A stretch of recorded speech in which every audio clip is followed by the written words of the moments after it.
Australia Day isn't just about fireworks and barbecue, it's also a chance to reflect on what makes our country unique. In the automotive world, it's a bittersweet reflection. Once upon a time, Australia was a car manufacturing powerhouse, with brands like Holden and Ford leading the charge.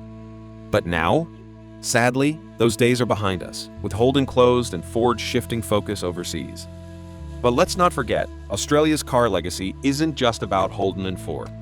Did you know dozens of brands built cars right here on our soil?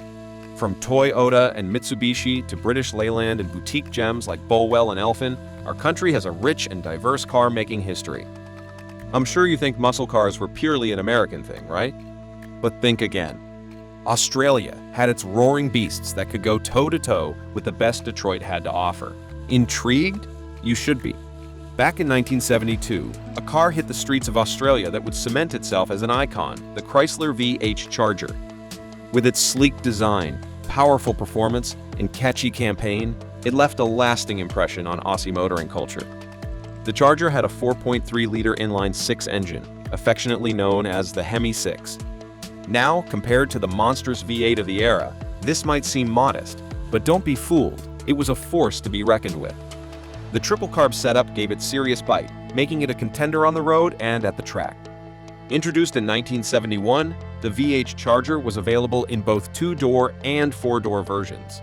But let's be honest, the coupe was the star of the show.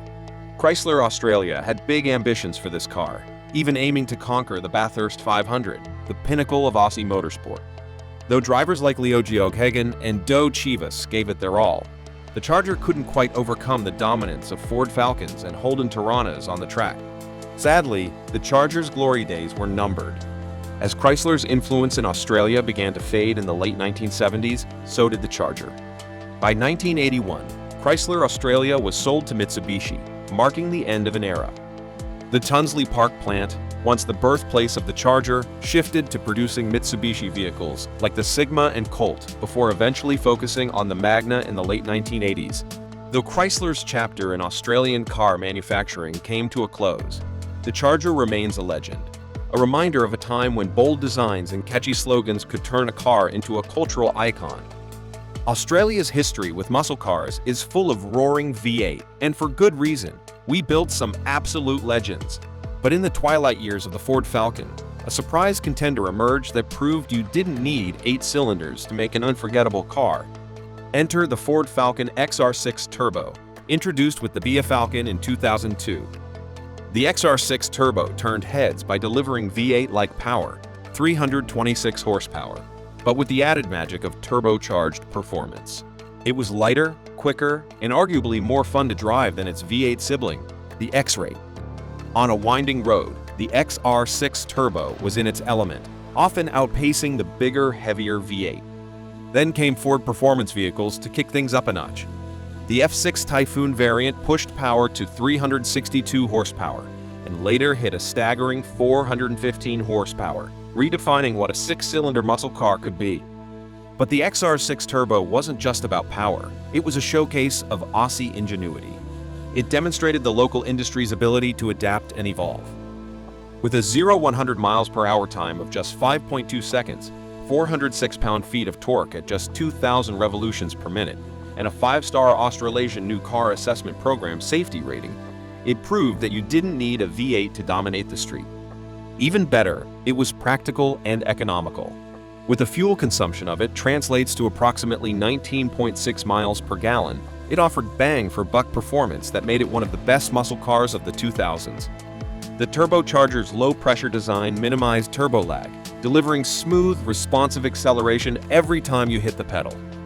But let's not forget the Falcon's broader legacy.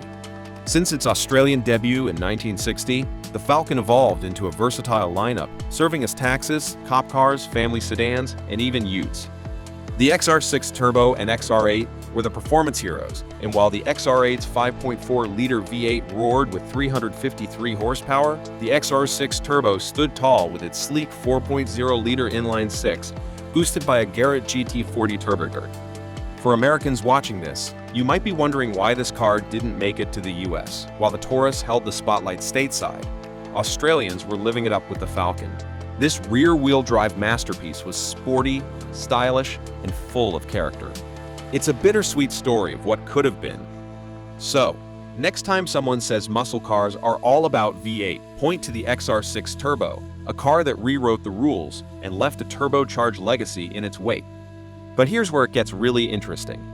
While American muscle cars were struggling with emission standards and rising insurance premiums, the Aussies were busy creating monsters that could outrun a kangaroo on steroids. Take the HSV GTC, for example. That car was built with one goal in mind, to conquer the Bathurst 500. And it did just that, carving its name into the racing history books. What made the GTS 350 stand out?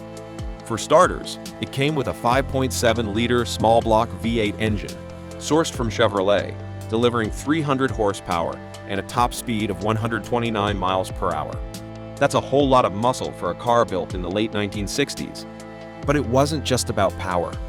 The GTS 350 was built for the track with a 4-speed manual transmission, a 10-bolt limited slip differential, and a competition-tuned suspension, all of which made it an absolute beast on both the track and the street. In 1969, the car helped Colin Bond and Tony Roberts claim victory in the iconic Hardy-Ferodo 500, and in the following year, Norm Beechey took the Australian Touring Car Championship, a TCC, in his own yellow HT GTC 350. What about the design? The Monaro GTS 350 had a signature look, with stripes, bonnet scoops, and unique wheel trims. Inside, it boasted sporty instrumentation and offered the option for a stylish houndstooth trim. The HT model even got a revised grille and stacked taillights, making it look even sleeker and more aggressive. Where did it all start? The Monaro was first introduced in 1968, based on the HK series. The car's sleek, two-door design was a major step up in style and performance for Holden. It was offered with either a straight 6 or a V8 engine, with the V8 option producing up to 250 horsepower. The Monaro's legacy in racing was solidified that same year when it took victory at the Bathurst 500, the first ever win for Holden at this legendary race, 8 years after it began. For its time, the Holden Monaro GTS 350 was nothing short of revolutionary. It was Australia's first true muscle car, bringing raw power, style, and racing success together in one iconic package. And even today, it remains a symbol of Australian automotive history. Wouldn't you agree that these are cars worth remembering? And get this, the Aussies didn't just stop at traditional muscle cars. They had this crazy idea of turning just about anything into a tire shredding machine. Imagine a toy. Oh, Ta Celica. Yeah, that little Japanese sports car hitting the quarter mile in 10.7 seconds. That's faster than some American muscle cars of the same era. But these Aussie muscle cars are becoming rarer. With the end of Australian car manufacturing, these beasts are now extinct in the wild. And you know what happens when something becomes scarce, right? Yep, the prices are going through the roof faster than a kangaroo on a trampoline. In just 1 year, the prices of V8 Holdens and Fords jumped by a whopping 40%. It's like the whole of Australia suddenly realized they were sitting on four-wheeled gold mines. And if you're lucky enough to find one with a manual transmission, well, you might need to sell a kidney to afford it. So, why were Americans afraid of these Aussie muscle cars? Simple, they were fast, they were furious, and they came from a place where everything tries to kill you. These cars weren't just transportation, they were the four-wheeled embodiment of the Aussie spirit, wild, untamed, and always ready for a good time. In the end, these Aussie muscle cars proved that you don't need to be from Detroit to build a car that can melt tires and hearts in equal measure. They showed the world that sometimes the most exciting things come from the most unexpected places. Which other non-American muscle cars do you think deserve to be recognized? Let us know what you think in the comments. And don't forget to subscribe and hit the bell so you never miss out on our latest content. Thanks for being part of the ride.